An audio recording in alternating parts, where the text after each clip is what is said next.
Hi, this is Kamera, Points in the Bible, day number 111, 2 Kings chapter 1 through chapter 3.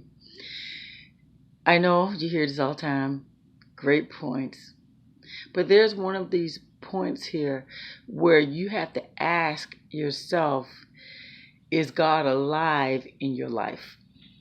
That's what I pick up from this. One of the points here. Another one is how we are blessed by association.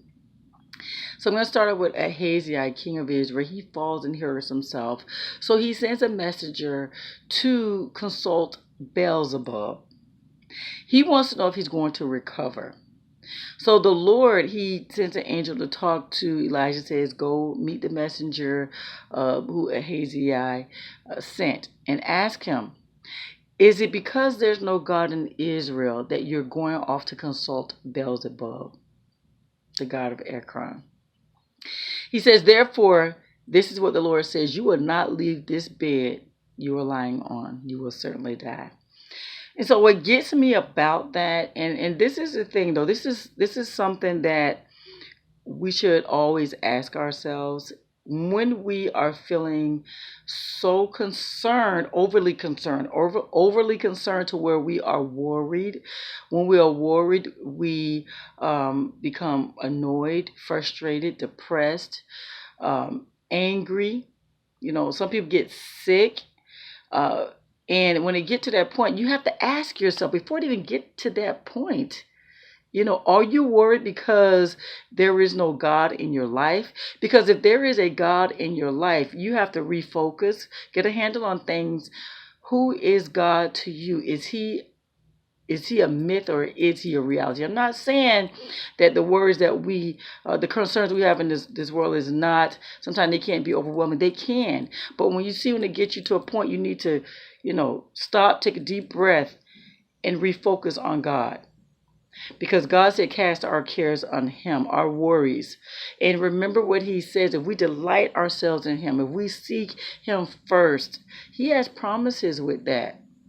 So he says, count it all joy, you go through different trials and tribulations, knowing that the trying of our faith work is patience, but let patience have its perfect work. He tells us, ask him for wisdom when you're going through. Okay? So when you do that, you just rethink who God is, talk to him. And remember, he's bigger than your problems. He's bigger than every problem there is. So don't let it get to the point where you're frustrated, you're full of anxiety, you're consulting, psychics, and you want people to fix your problems. So you go to people and you talk to them about your problems. They can't really do anything. Regroup, and remember who God is in your life and ask yourself, is he a reality or is he a myth? So I'm just saying, this is what I do to myself to remind myself who God is, and I refocus on him, and I talk to him about those problems. And one time God even said, if you're going to trust me, trust me. Because this is the thing, God's not going to make us trust him. Okay? And faith pleases God. It's impossible to please God if you don't believe who he is and what he can do. Okay? So is there no God in Israel? Is there no God in your life? That's what I'm saying. I took it personal. I made it personal. And so, the messengers that go back, they tell Ahaziah what they encounter, who they encountered. Ahaziah figure out that it's Elijah. He sends these men to go and capture Elijah. And so there was this captain, who spoke up, and he said, and Elijah said, if I am a man of God, let fire come down and consume you and the 50. And all 51 of them, they were consumed by fire.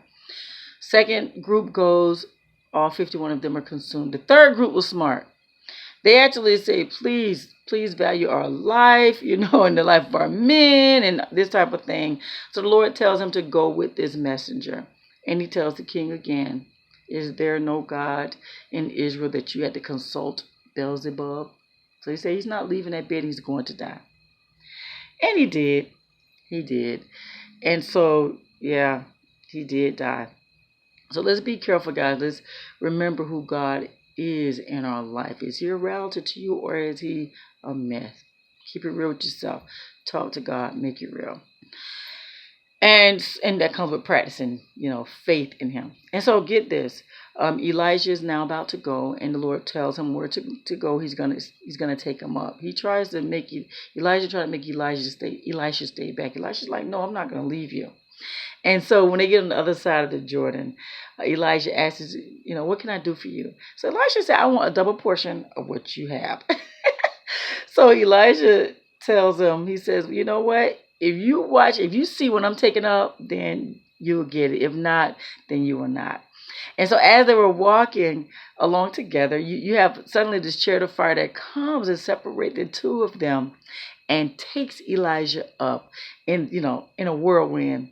And so Elisha, he said, I see you, my father, I see the chariots of fire, the horsemen, and all this. And so he gets it. He takes hold of the garment that or the mantle the cloak that Elijah had on, and he uses that to separate the waters, and he walked through Jordan, and on the other side of Jordan. And a few other things happened where his first miracle, first of all, 50 prophets who witnessed Elisha saw that the spirit of Elijah was on him.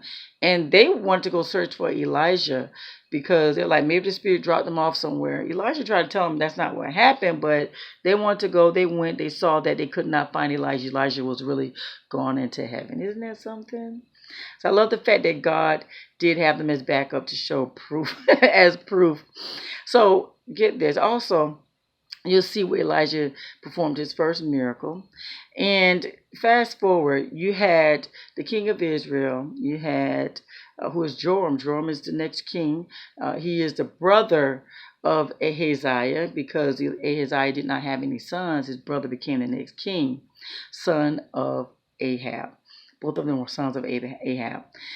King of Israel, you had the king of Judah, who was Jehoshaphat, and then you had the king of Edom.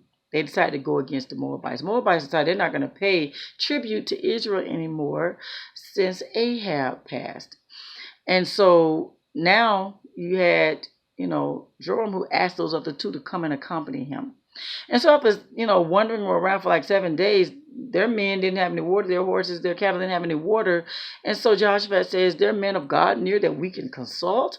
And so one of the servants, of Israel tells them, there's Elisha here. And he tells them who Elisha is. And let's go consult him. Elisha tells them that because he respects Jehoshaphat, that's the only reason why he's even entertaining them. So that's a point there, guys. You could be blessed by association. You could be blessed by association, and people would be blessed because they are associated with you. Believe it or not. I've seen it. Where people are blessed by association, and you are blessed by association. So I just wanted to point that out because God allowed them to get water in the midst of everything. There was no rain or anything. Elisha also told them that the waters were going to appear. He told them that what was going to happen with the battle. They were going to be successful. And it happened. The Moabites saw them from afar and thought that they saw the water, but they thought it was blood, and that the kings had, started to fight against themselves. I love the way God allows our enemy to be confused. So don't worry about your enemies. God can cause your enemies to be confused. And so, yeah, and they won that battle. They won it, not the enemies. I'm talking about Jehoshaphat and the other two kings, along with their men. They won that battle. So there are some good points in here, guys. Make sure you read up on this because God has some great messages and lessons for us to learn in His Word. So there you have it, guys. If you have any points you'd like to add, please place them in the comments area. That's points in the Bible. Day number 111, 2 Kings chapter 1 through chapter 3. You have a God-filled blessed day.